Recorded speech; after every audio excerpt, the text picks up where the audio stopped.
best brands in the world are psychological manipulators, and I am totally here for it. You know, when you think of all the greatest brands ever, like Apple, Nike, McDonald's, Coca-Cola, and we always talk about them and wonder why they're so great. What's the hack? What's the secret? Well, when you start to really understand brand, you realize that it's actually all about behaviourism. If you can master just a little bit of human psychology, you could be one of the greatest brands or personal brands of all time. I'm going to run through 10 psychological hacks that the best brands in the world are using daily.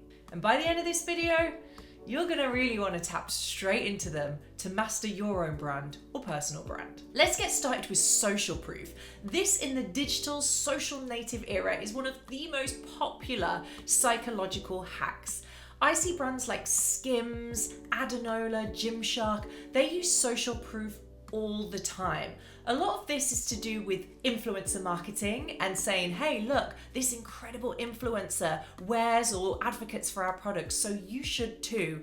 Or even just by very simple phrases. And I saw Skims do this on an email once. Join X amount of women who are loving Skims. And I think this is such a smart tactic because when you look at the theory of social proof, it's all to do with human beings being pack animals, and actually for survival and evolution, we tend to go where other human beings go. So if a bunch of other humans are loving a particular brand, then guess what? I'm gonna wanna love it too. Psychological hack number 2 is authority bias. Now, this really comes into play if you're building a personal brand, and something that I have really learned to leverage myself to build my own following from 0 to 75,000 people, and then to turn that following into work possibilities. So with authority bias, this is really all about acting like a leader in your niche. When people start to believe that you are an industry leader, they have a bias towards you. They want to advocate for you. They want to follow you. They want to talk about what you believe in on your behalf. And this is so important for brands that are trying to build legacy. You know, it's that argument of performance marketing versus brand building. If you can position yourself as an authority in your industry or niche, you're actually going to have people do your marketing for you. And when I say authority, this isn't about being a dictator. This isn't about being, somebody that demands things and being like the bad boss syndrome. This is really about being a leader, inspiring people, being generous. Eat, sleep, and breathe your subject and have so much passion about it. And that really is what authority bias is and can do for you. The third psychological hack is reciprocity. This, in my terms, is all about give first, get later. Because human beings have this sort of feeling of, if I get given something, it's an innate behavior. We want to do good things for other people because it makes us feel good about ourselves. So actually the Hormozis talk about this a lot. Be generous with your content. Be generous with what you're giving to your potential customer. They will then want to do that money exchange with you. The beauty of reciprocity is that over time, your customers or your clients will really be loyal to you. Scarcity. Now, I love this one. This is when human beings place higher value on things that they feel are in short supply. Now, this always reminds me of when we were in lockdown through COVID. Awful time. But I just remember that moment where toilet roll was in short supply because people felt that they weren't going to have enough of it, and it was a whole thing. And then before you know it, people were queuing up in the shops to buy toilet roll and the shelves were empty and it was absolute carnage. It's this idea that if something is in short supply, we want and need it even more. A lot of the biggest brands in the world use this psychological theory. So for Nike, for example, they're always dropping limited edition products, the products that you just will never be able to get again if you don't buy them right now. This idea of urgency, push the customer to make a decision, because we don't want them thinking about it for the next week or 2 weeks or month. We don't have that time. We need them to buy now. Cognitive dissonance. This is when people feel uncomfortable with a lack of consistency. So this psychological hack really comes back to the idea of building trust with your customers. And a lot of the best brands in the world, they will use this theory to make sure that their customers really see them as a very eligible, trustworthy, legitimate brand. With this, you have to just build consistency over time. This is about drip feeding your content, drip feeding your brand personality. Don't be erratic. Don't change your mind every 5 minutes.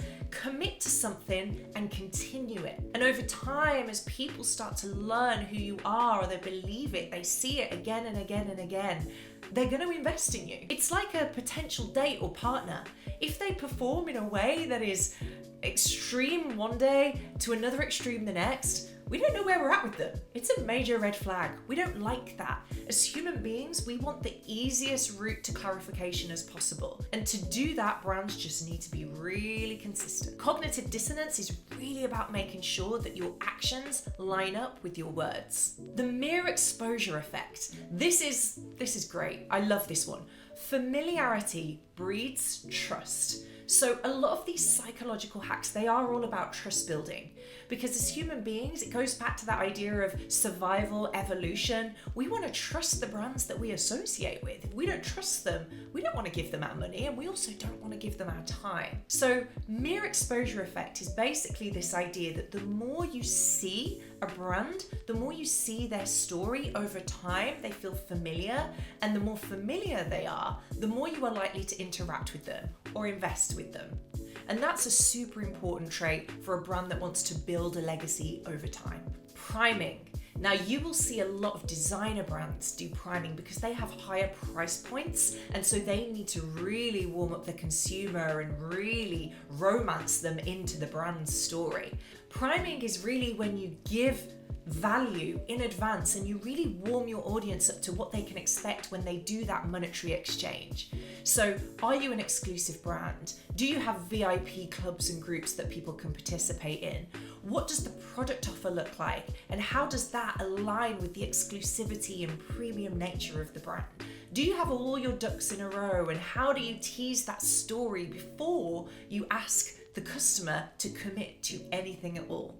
This is just about warming the customer up so that when you're ready to go in for the hard kill, they're ready for it. I think Gary Vee calls it the jab, jab, jab, right hook. So that's the priming, the jab, jab, jab, and then the right hook is the call to action.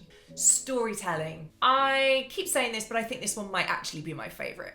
When we're little, when we're children, we get told stories and we love them. We get so suckered into a story, bedtime stories, taking our imagination to other worlds and other places. This is really a human psychological trait to connect emotionally with a story. So if your brand does not have a story, or if your personal brand does not share stories, then you're going to really struggle to connect with people on that human level. And that's so important to get that emotional investment in your brand.